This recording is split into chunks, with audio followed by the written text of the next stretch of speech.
All right. Well, welcome to the show. I'm your host, Cody Coda. In studio today, we've got a special guest, Richard Whittington. Definitely a legend. How you doing, Richard? I'm not sure where the legend came from, but yeah, I'm here. It's good to be here. All right. Well, Richard, how'd you get into business, man? Well, it was pretty kind of a natural thing for me. I believe I was in my early 30s when I got into it. However, my older brother, Barry Whittington, who's a broker at Remax on the north side here, he got into it in the early 80s, got out of college and decided to get his real estate license, and he got into it, and then my folks got into it a couple of years later, about 85, and they joined in. So I had them in my ear for about 15 years, trying to get me to do this. And finally, the job that I was at for the whole entire time since I was in college, they got bought out, and it was a great job. I learned a lot there, but they got bought out, I got fired, and so I got my real estate license. So here I am. Awesome. It sounds like it's been quite a journey there for you. So a family kind of business kind of pulled you in kind of thing. Brother was doing it. You said mom and dad were doing it as well? Yeah, my mom, Mary Whittington, she was one of the first or second or third, I don't know, one of the early agents for the South Keller Williams office. She was working with Casey Cook, and she came in and was there for a long, long time and had a great career. Really good realtor, creative, smart. So I was fortunate to have family members that have been in it and have been fairly successful. Gotcha. Carry on the family tradition, and that's awesome. So give us kind of an idea of like how many agents or offices do you lead? That way kind of viewers can get a perspective of kind of what it looks like in your world. So we've been a brokerage since 2016. We currently have two offices. We opened an office north about a month and a half ago. We haven't really opened it to where it was a big announcement or anything like that. We just moved about 20 agents north from the South office. The South office we opened in 16. We currently have, combined with the two, about 130 agents. Did I answer your question? Yeah, you certainly did. Okay, I didn't. So two offices, over about 130 agents. You guys are rocking and rolling. So Richard, for you, how did you transition from agent to broker? I know that's probably on a lot of people. Agent wanted to kind of start my own thing, and that's a whole nother story on why I got to that point why I did it. But from going to agent to broker was fairly easy for me. It transitioned well based on the experience that I had in my prior job. I felt comfortable in managing people, overseeing people, and being accountable for them. So that wasn't that big of a deal for me. Gotcha. Okay. What were there any kind of early struggles? You mentioned some of the wins with that transition. You've had that previous management background. A lot of that's parallel with stepping into that brokerage leadership role. Were there any kind of early struggles where you're like, hey, I needed to skill up? And then what were they, and where did you go to kind of skill up? I don't know. I've got a really good group that when I was originally with Keller Williams has moved with me here. It was part of our team that we had there.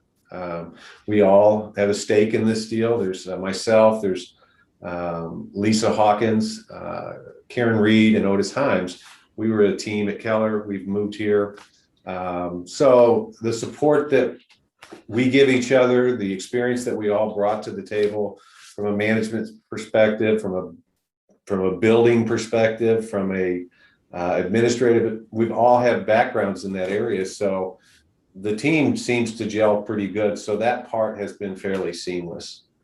We're learning. We're still trying to figure things out. However, I feel like we've got a grip on it. Excellent. I think so. How would you describe your management or philosophy when it comes to, leading your brokerage?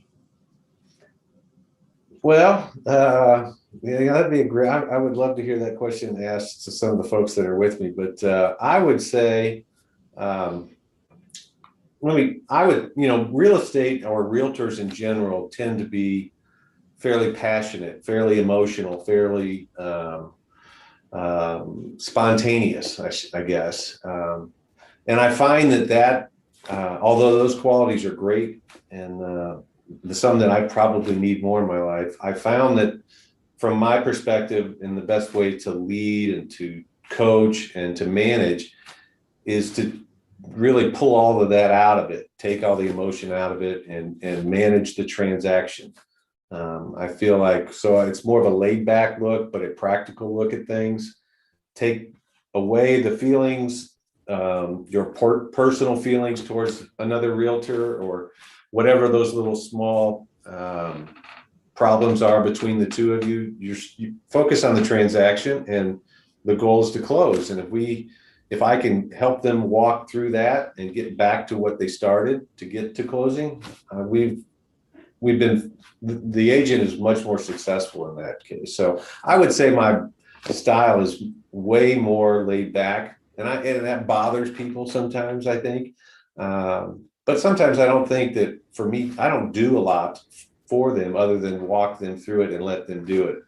I think, I don't know if it was my mom or dad told me the worst thing that I can do for somebody is do something that they can do for themselves. And I think when, as we've grown in agents, I can't do any of that any longer. I've got to get people to where they can do that on their own. So I love that answer, man. Very good. Um, so when you guys went, I mean, you guys already kind of had something established, it sounds like, or no? So you guys went out on your own. You had the background from, family being in real estate, but when you guys launched your brokerage, like, it wasn't, mom or dad, that was you, right? And your partner. no, yeah. No, I briefly worked with my mom initially, and that we decided to kind of do our own thing. My brother and I have never worked together. We've never had a cross sale together. We've had clients that have kind of merged, together, and we made a pact up front. We would never step on each other's toes in that sense. We would always be, transparent in what we're working with and who we're dealing with, whether it was family or things like that. So that's been good. So no, family was not involved, and it was just the team that I kind of put around me when we were at Keller. So we are great friends. We go on vacations together, the four of us, and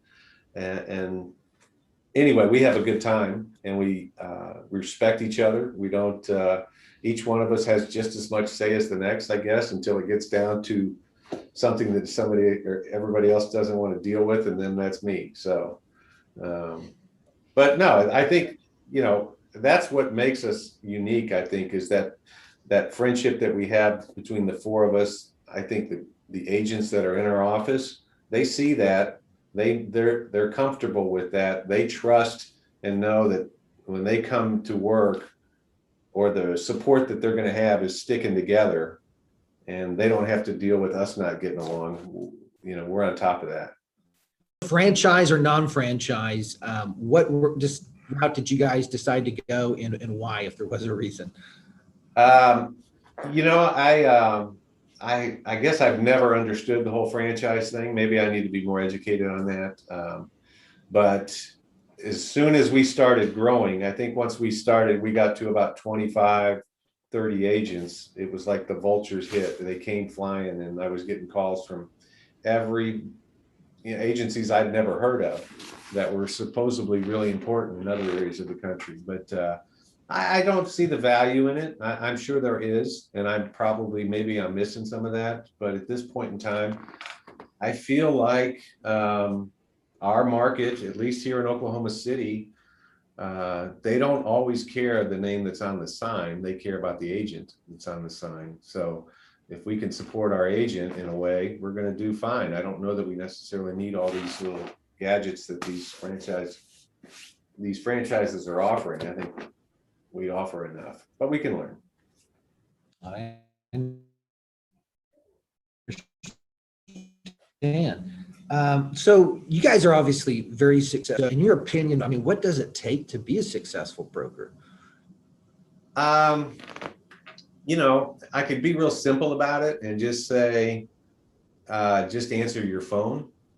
I think the fact that our realtors know that if they run into a problem, and they will, and they do, they need to have somebody that they can call, whether it's early morning, late at night, weekends, whenever, that they can talk to somebody. And I tell them up front when they're coming to work for us that I'm going to answer my phone, and if I don't, one of the others will. So, but that's the easy answer. I do think there is a lot of people that are getting into this business now that may not have the transaction experience. I think, I've been doing this, I'm in my 22nd year, I think.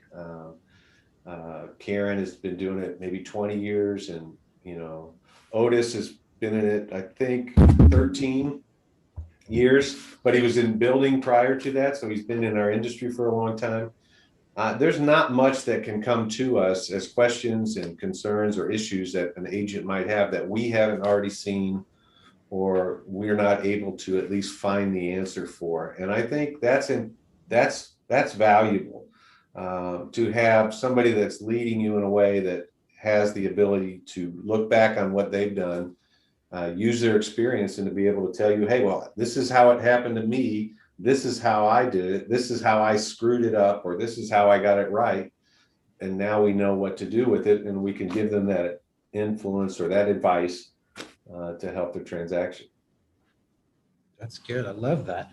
Um, for being a broker, I mean, there's probably areas of your job that you love to do every day. There's probably some that's probably your least favorite. Can you mind sharing some of those? Like, what is it that you love to do about being a broker, and what are some of the other areas that you wish didn't come with a job description? I don't know that there's much that I don't like. There are things that I don't like about the broker world and the industry in which we're in. There's things that bother me, but there's definitely things that I enjoy. I mean, I think that I like building these friendships and these relationships with the people that come into us, and the people that we transact with, and all that. I like that a lot. I've built some really good friendships with some of the realtors that are in our office, more so than just a broker to agent type thing. I I think one of the things I do like what we've created in a way that there are people that are in our agency that are best friends now that never knew each other before they were with us. So I think we're creating a whatever. I hate the word culture, but I guess it's the right word. I don't know, but that people, we like each other. So Why don't you like the word culture? I just think you know, I think it may, coming from a big corporation within the first company that I worked for, that was a big thing. It was that way, and this is our way of doing things. And although I learned a lot, and I don't regret any day that I was there, I did learn some things. But when I left, I learned that there are many other ways to do things, and there are many other ideas, and there are some really, really smart people out there that aren't affiliated with just that particular deal. So yeah, I don't in no way mean this disparaging towards them, but getting out was good for me, and it was eye-opening to see that, wow, there's some really smart people out here, and I can learn from them. I 100% agree with you on that one too. That's one of the fun things that we get to do is, talking to the different brokers and kind of understanding the different philosophies. And you're absolutely right. There's different ideas that are really valid and kind of help other people that may be, strong in other areas, but, maybe, need to grow in some of those other areas. And I'm looking forward to learning some more with you with some of these other questions.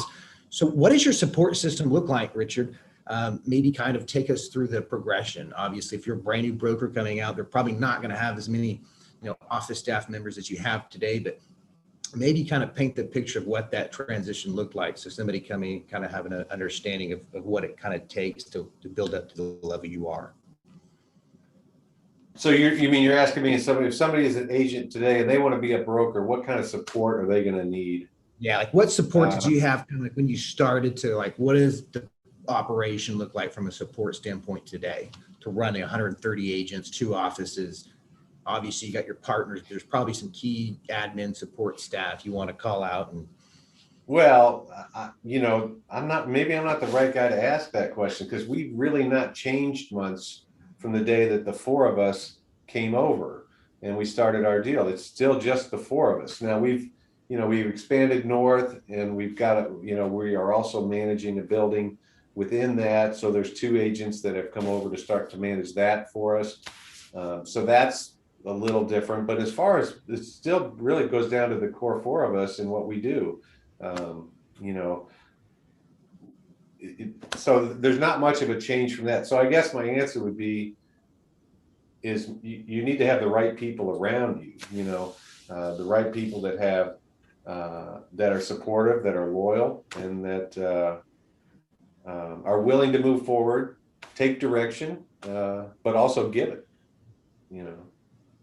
So I don't know. I'm not a real good. no, that's a great answer. That's a great answer. There's so much value in what you just said. So it sounds like you guys are kind of more of the support system for the agents when it comes to, checking compliance and things. You guys aren't necessarily hire a bunch of admin because you have such a phenomenal support team with you and your partners, it sounds like. Is that what I'm hearing? I hate to brag at it on us being phenomenal, but I know they are. I know Lisa is incredibly unique. She's I don't know if you've ever met her, but she's one of a kind. When she first came on, she had no idea what a fax machine was. And this was back when we used to fax. So she had no clue on squat, but now she is on top of it. She is good. I learn from her every day, not only about real estate and the transactions and all that administrative side of things, but from life. She is one of a kind. Karen Reed is maybe the hardest work I've ever met. She works as hard as they get, or hard as they come. She is tireless. She is detailed. She's a little bit crazy, but she definitely keeps me moving forward. And then Otis is just one of those kind of guys that is incredibly talented at anything he does. He was great building. He built a great house. I was his realtor when he was building. So that's how that relationship between he and I started. And in 2008, but he is one of those guys that makes me think out of the box. I'm very conservative. I am very conservative in my moving forward. I don't want to go into politics or anything like that, but I'm very conservative. But he thinks and creates and takes risks, and I'm not that. But so him in my life helps me to get that way. So it's a good balance. We can't say yes to everything he says, or I don't say yes to everything he says, but I might go 25% and it was worth it. So that's awesome. It's always great to have, those other people in your business that kind of balance you in some of those other areas. That's awesome. I didn't know that about you guys. So what's a big misconception out there that you want to dispel here today? Of maybe somebody thinks, being a broker is one way and you want to be able to kind of set the record straight. It's not what you think it is in those particular areas. What misconceptions would you want to kind of dispel for somebody coming into it? I didn't have really many conceptions of what it was going to be. It was kind of one of those things where, I felt comfortable as an agent. I felt like it was the next step for me. Misconception, if you need to be able to deal with people's problems. I found that is one, and I don't have an issue with that. I love your problems. I don't like mine. I'll fix yours. I can't fix mine. So I think I've found a talent in that, whereas I can take your problem and analyze it and help you with it. So if you're not patient with people, I think you'll struggle. I don't know if I'm even answering the question. I might be going off on something, but No, that's good advice right there. yeah, Yeah. Yeah. I think that you've got to be able to, and then not hold things. You hear some crazy, we have almost 130 agents. I've heard some crazy stuff and ideas and things that people have done as far as you didn't do that, or you didn't really say that. And, I just have to take it, deal with it, and give them the input on if they need to say something different, and I'll tell them how I would do it if I was doing it, or if it was my house, what I'd tell the seller and how they need to sell it. So, but then walk away from it, so I do get accused of forgetting a lot because once I hang up the phone and work through that particular issue, I move on to the next, and I don't always recall until I get a little bit of help what exactly you're talking about if you call a week later. So You're probably solving so many problems, Richard. It's kind of hard to remember everyone that you've solved. So yeah, that's no, awesome, man. So what would be probably your favorite piece of technology or software? What's something in your business of running your brokerage you're like, hey, I would never go without that because I definitely need that? well, I might not be a good person to ask that either. I do think we use basically two tools not counting the MLS. I mean but we use Transaction Desk and we use Back Agent, and I think they organize us well. It gives us the ability to write a contract, have somebody sign it in another state. We can take it and then we can put it, into our system, and we can manage it from there. So it seems that, I like the tools that it gives me. I can track where our closings are at, how many contracts we're writing, who's writing what, how much money we're making, how much money they're making, whatever. That I like that part of it. And the agents, once they learn it, I have not heard a complaint about it. So whether there's something else out there that's better, I don't know, but it works. Our system, and we can manage it from there. So it seems that I like the tools that it gives me. I can track where our closings are at, how many contracts we're writing, who's writing what, how much money we're making, how much money they're making, whatever. That I like that part of it. And the agents, once they learn it, I have not heard a complaint about it. So whether there's something else out there that's better, I don't know, but it works. Because there's a lot of new ideas, new ways to work your contract, work your deal, make it a good offer, make it creative. And over the last, seems like 6 months, something about every week is a new idea is coming up. Whether it's one of our agents or it's an agent that made an offer to one of our listings, it's interesting to see the creativeness within our industry. So, it's just activity. I think the activity in the market is cyclical. This is just something we're going to learn. It's going to change and be something different next market. If it's something that we already know about, then we'll be ready to handle it. If not, we'll keep learning. I agree with you on that. Let me ask you this: with what the current, so there's obviously cycles in markets, but just as an industry as a whole, what's your kind of your prediction with what's going on in our industry right now? Do you have any predictions for it? I don't know. Do you? I don't have. I have been predicting that we were going to crash for about 3 years now. I think we see that every 8-9 years, and it's been. Is he talking or am I talking? Okay, I'm talking. Okay. Are you talking to me? No. No, that's good. So market crash probably around the corner. Do you see anything else on the horizon, maybe for agents or in our industry as a whole, that might affect a broker or a realtor doing business here in the next 5 years? I don't know. I mean, again, I didn't quite hear the entire question, but if you're talking, how it's going to affect realtors, I know our realtor count is extremely high right now, just in the market in general. I think the perspective from realtors, when there's a lot of realtors, they tend to be a little bit negative about there's too many people out here and it's hard, but we know, at least if we look historically, what's going to happen is that realtor count's going to dive when the market goes down. Realtors are going to leave, and we know that. The key is stay with it.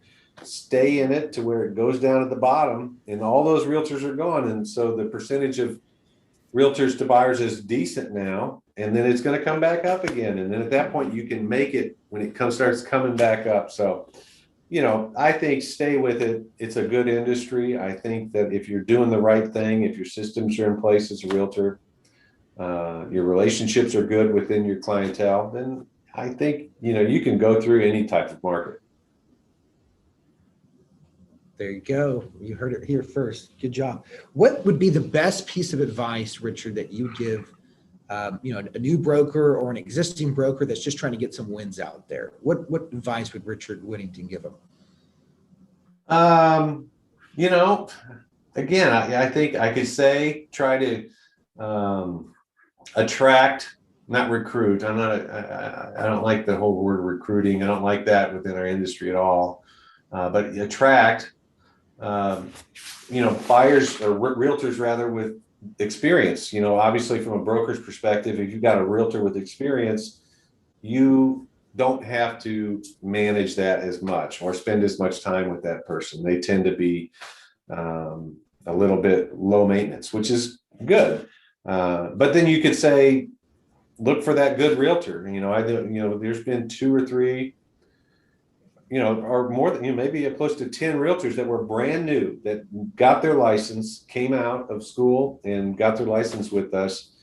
And they're easily doing 5 to 17 million a year now. So these are realtors in our office. So I guess you never know as far as that goes. Obviously you need, I guess just talent will figure itself out. But if you can build it from the bottom up and there's trust within you and with them, and they know that you've got their back, I think that's important for the realtor. Freeze up on you. So if you weren't in real estate, you could do anything you wanted to do, what would you be doing? That's a good question. I don't know. Well, I wouldn't work if I didn't have to. And hopefully I get to that point where I don't have to work. I do think that I missed out on some opportunities in my life as far as occupations or vocations, but this was just the road that I ended up taking. So I think I could have been a really good field goal kicker or a hockey goalie. I think one of those two. I probably hockey goalie?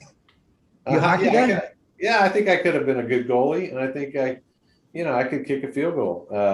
Those guys can go into their 40s and still be making serious money by just kicking a football. So I don't know, but now real estate's been good. Awesome. Well, Richard, if anybody wants to get hooked up with you, what's the best way for them to reach you guys? How can they find you? Just give me a shout. Are you talking in reference to agents? Yeah, just the viewers, an agent, a buyer, a seller, anybody out there that wants to. Oh yeah. I mean, our website is whittingtonhome.com. I think if you Google me or Karen or Otis, you can find us. Our office is south at 104th and Santa Fe. We've been there. We've grown from 1,000 square feet to 3,000 square feet now. And then our north office is at 2525 Northwest Expressway. So anyway. Well, awesome. You guys are rocking and rolling. I appreciate everything you guys are doing for agents out there in our market. And thanks for coming in studio today and hanging out with us. All right. It's been a pleasure. Thanks. Thanks.